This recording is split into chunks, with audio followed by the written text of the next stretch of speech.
There was a time when American gardens were bursting with a dazzling variety of vegetables. Heirlooms, roots, leafy greens, and curious fruits that most modern gardeners have never even heard of. These plants were staples in our grandparents' and great-grandparents' kitchens, yet today, many have nearly vanished from the dinner table. In this journey through the past, we're going to rediscover 10 forgotten vegetables Americans used to grow and eat regularly, each with its own unique flavor, nutritional value, and story. By the end, you might just find yourself inspired to plant one, or even all of them, in your own garden. First up is salsify, sometimes called the oyster plant because of its subtle seafood-like flavor when cooked. This root vegetable, with its long, thin white taproot, was once a winter staple in the 1800s. It stores well in the cold months and is delicious in soups or roasted. But as faster-growing, more familiar crops like carrots and potatoes gained popularity, salsify was pushed aside. Today, it's making a quiet comeback among heirloom gardeners who value its unique taste and resilience in poor soils. Next is skirret, a sweet white root vegetable that was a favorite of early colonial settlers. Skirret grows as a cluster of pencil-thin roots with a mild, almost sugary flavor. It thrives in cool, damp soils and can be harvested over winter when other vegetables are scarce. In the past, it was boiled, mashed, or roasted, much like potatoes. Unfortunately, its fiddly harvesting process and the rise of more uniform crops made skirret a rarity by the early 20th century.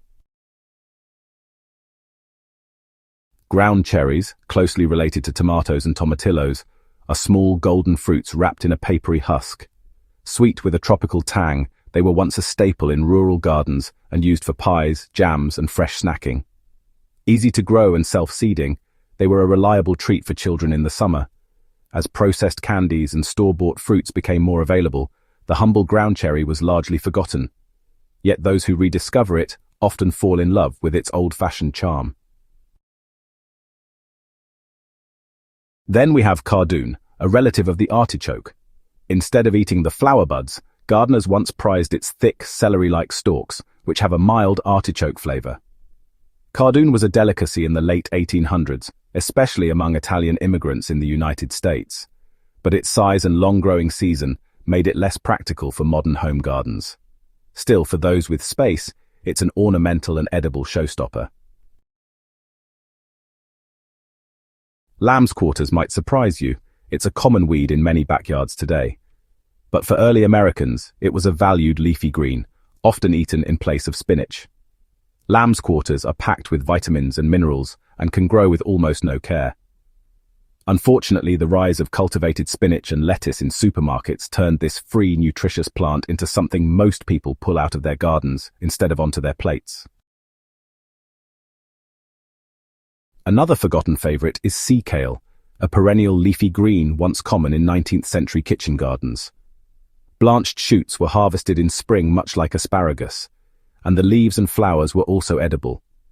Its tolerance for coastal conditions made it ideal for seaside communities, but as annual crops became easier to grow and ship, sea kale fell out of favor. So, Jerusalem artichokes, also known as sunchokes, were once a key staple in Native American diets. These knobby tubers are actually high in inulin, which is a prebiotic fiber, and they have this nutty, sweet flavor when roasted. Their ability to grow in poor soils made them ideal for early settlers. However, their tendency to spread aggressively and, cause digestive discomfort in some people meant they were gradually replaced by more familiar root vegetables. We can't forget good King Henry, a perennial spinach-like green that provided edible leaves and shoots for centuries.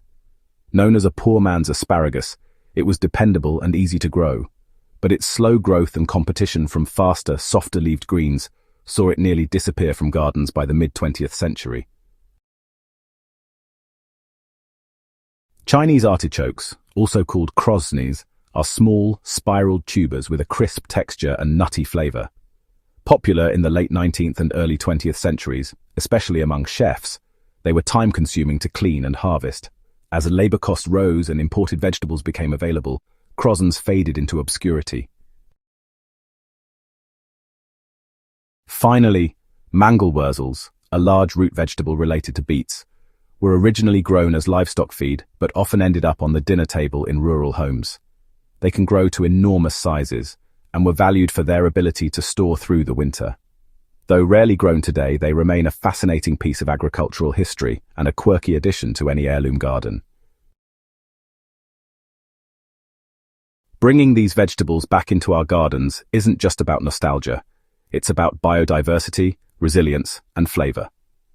Each of these crops offers unique benefits, from soil improvement to nutritional diversity.